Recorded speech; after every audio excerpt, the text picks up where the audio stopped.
రాజన్న సిరిసిల్ల జిల్లా వేములవాడ మున్సిపల్ పరిధిలోని Nampally శివార్లో real estate వ్యాపారి సిరిగిరి రమేష్ ను గుర్తు తెలియని వ్యక్తులు దారుణంగా హత్య చేశారు. భూ వివాదాల ఈ హత్యకు కారణమని ప్రాథమికంగా పోలీసులు భావిస్తున్నారు. స్థానికుల సమాచారం మేరకు సంఘటనా స్థలానికి చేరుకున్న పోలీసులు పరిస్థితిని సమీక్షించారు. అయితే ఈ విషయమై ఇంకా అధికారిక ప్రకటన విడుదల చేయాల్సి ఉంది.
आने वाली कैमरा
సో ఈరోజు ఉదయం అరౌండ్ 8 మనకి ఒక ఇన్ఫర్మేషన్ రావడం జరిగింది.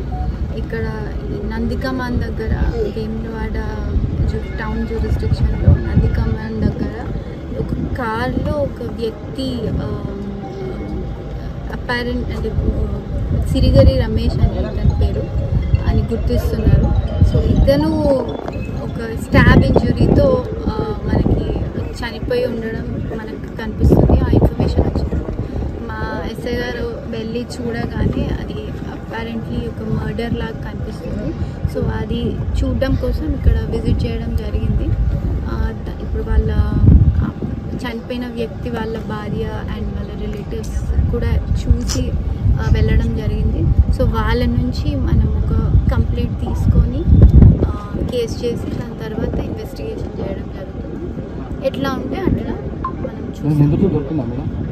ఇంకా అవన్నీ మేము క్లారిటీ ఇవ్వలేము. మాకు కూడా ఇంకా క్లారిటీ లేదు. ఇప్పుడైతే మర్డర్ లాగా కనిపిస్తుంది. అందులోనే మనం పిటిషన్ తీసుకుంటాం. సో దాన్ని చూసి తర్వాత తదుపరి డీటెయిల్స్ అన్ని రివీల్ చేస్తాం. వన్స్ ద ఇన్వెస్టిగేషన్ ఒక కొంచెం క్లారిటీ వచ్చినాక. చనిపోయిన వ్యక్తి క్రిమినల్ బ్యాక్గ్రౌండ్ కానీ కేసులు కానీ ఏమైనా ఉన్నాయా? సిరిగిరి రమేష్ తన పేరు. ఆల్రెడీ చూస్తే కేసులు అయితే ఉన్నాయి. చాలా మట్టుకు చీటింగ్ అండ్ ఎక్స్టార్షన్ కేసెస్ ఉన్నాయి. మనం చేసిన బ్యాక్గ్రౌండ్ వెరిఫికేషన్ ఇంతవరకు తెలుసు. ఇంకా కంప్లీట్గా చూస్తే మనకు తెలుస్తుంది. Will reveal it as and when మాకు క్రెడిబుల్గా తెలుస్తుంది. ఓకే.